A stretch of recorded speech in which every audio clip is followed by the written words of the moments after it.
नमस्कार दोस्तों, एक बार फिर से आप सभी लोगों का हमारे यूट्यूब चैनल जी के जंक्शन पर स्वागत है।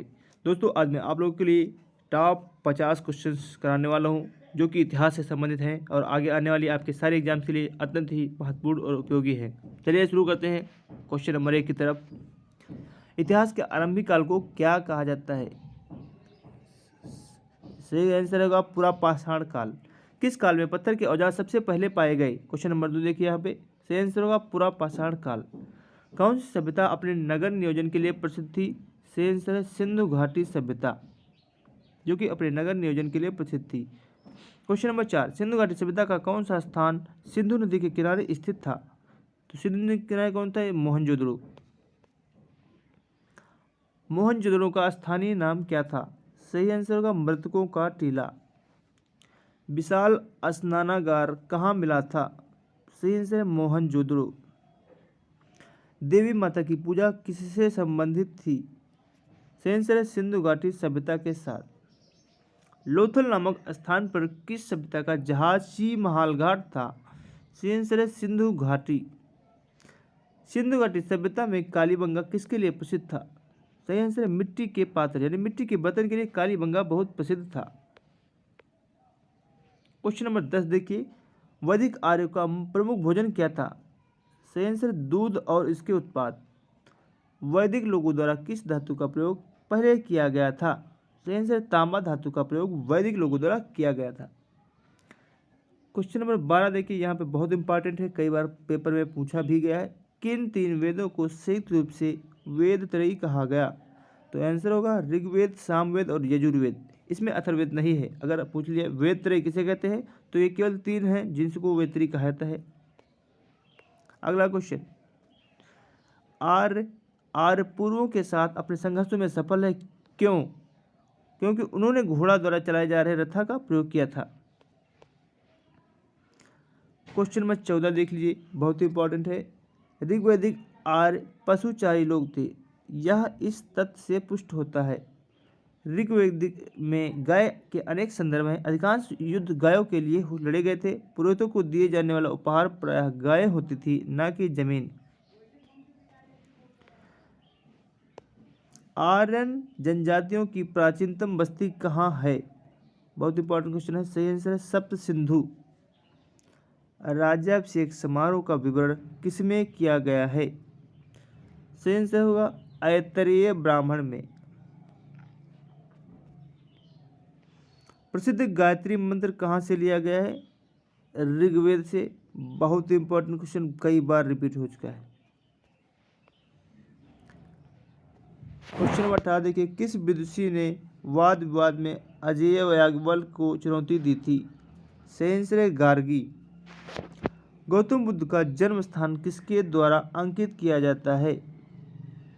सही आंसर है अशोक मौर्य का रुम्यदेही स्तंभ लेख के द्वारा। क्वेश्चन नंबर 20 देख लिए, बहुत इंपॉर्टेंट है। प्रथम बौद्ध परिषद कहाँ आयोजित की गई? सही आंसर होगा राजगृह। बुद्ध का अर्थ क्या है? ज्ञान प्राप्ति।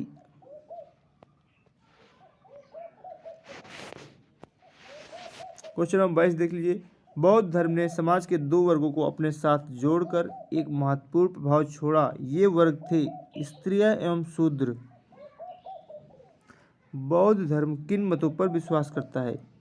दुनिया दुखों से भरी है, यदि इच्छाओं पर काबू पा लिया जाए तो निर्वाण मिल जाएगा। लोगों को दुख उनकी इच्छाओं के कारण होते हैं।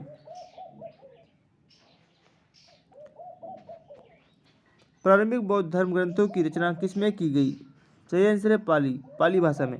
भारत में सबसे बाद में उत्पन्न होने वाला बौद्ध धर्म का ग्रंथ कौन सा है? वामसाथ पाक्षिणी। महात्मा बुद्ध को प्रबोध कहाँ प्राप्त हुआ? सही आंसर है बोध गया में ज्ञान की प्राप्ति हुई। इच्छा सब कष्टों का कारण है, इसका प्रचार करने वाला धर्म कौन सा है? सही आंसर है बौद्ध धर्म।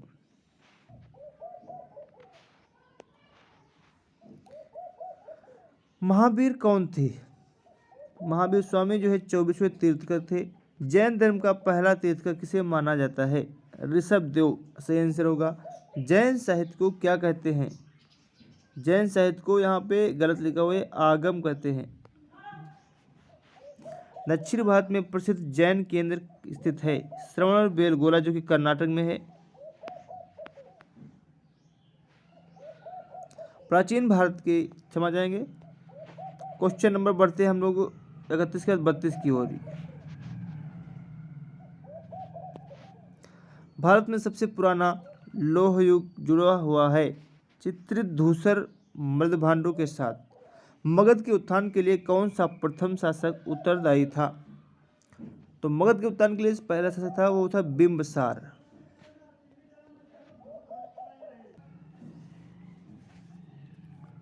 प्राचीन काल में स्रोत सामग्री लिखने के लिए प्रयुक्त भाषा कौन सी थी? संस्कृत। क्वेश्चन नंबर 35 देखते हैं। अलेक्जेंडर सिकंदर और पोरस ने लड़ाई लड़ी थी झेलम नदी पर। यहूदियों के धार्मिक पाठ का नाम क्या है? मूसा साहिब। महाभाष्य किसने लिखा? सेंसर पतंजलि ने। यूनानियों को भारत से बाहर किसने निकाला? सही आंसर है चंद्रगुप्त मौर्य ने। चंद्रगुप्त मौर्य का पुत्र कौन था? बिंदुसार था। बिंदुसार के समय अशांति कहाँ थी? सही आंसर है तक्षशिला में। क्वेश्चन नंबर 41 देखते हैं। अशोक की प्रशासनिक नीति में भारी परिवर्तन किस घटना से आया? कलिंग युद्ध के बाद। देवनाम प्रिय के नाम से कौन विख्यात है? सही आंसर है अशोक। कलिंग युद्ध के बाद किसने महाराजा अशोक के रूपांतर को दर्ज किया? सही answer rock addicts 13। Question number 44 देखते हैं।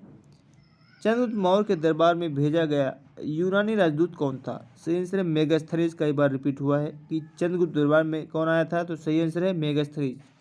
इंडिका किसने लिखी? मेगास्थनीज ने। चंद्रगुप्त मौर्य का प्रसिद्ध गुरु चाणक्य किस विद्या केंद्र से संबंधित था? सही आंसर है तक्षशिला। क्वेश्चन नंबर 47 देख लीजिए।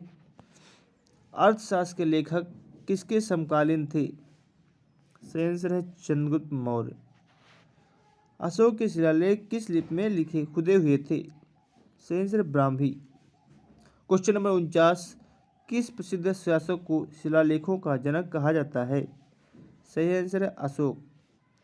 दोस्तों और आज का लास्ट क्वेश्चन, क्वेश्चन नंबर 50।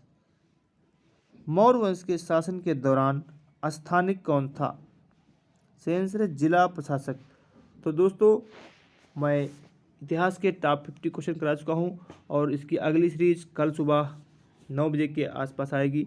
आप लोग प्लीज़ दोस्तों अगर वीडियो को शेयर करते रहिए तो मेरा भी उत्साह बढ़ेगा और मैं आप लोगों को रोज़ जो है 50 क्वेश्चन जो कि टॉप 50 क्वेश्चन के नाम से हिस्ट्री में बहुत इंपॉर्टेंट किसी न किसी पेपर में देखने को मिलते हैं और ये सब प्रीवियस पूछे गए क्वेश्चन हैं। तो दोस्तों अगर वीडियो अच्छा लग रहा हो तो प्लीज़ दोस्तों को शेयर और सब्सक्राइब करिए चैनल को और कल सुबह मिलते हैं 9 बजे। तब तक के लिए हम आज्ञा दिए। जय हिंद, जय भारत।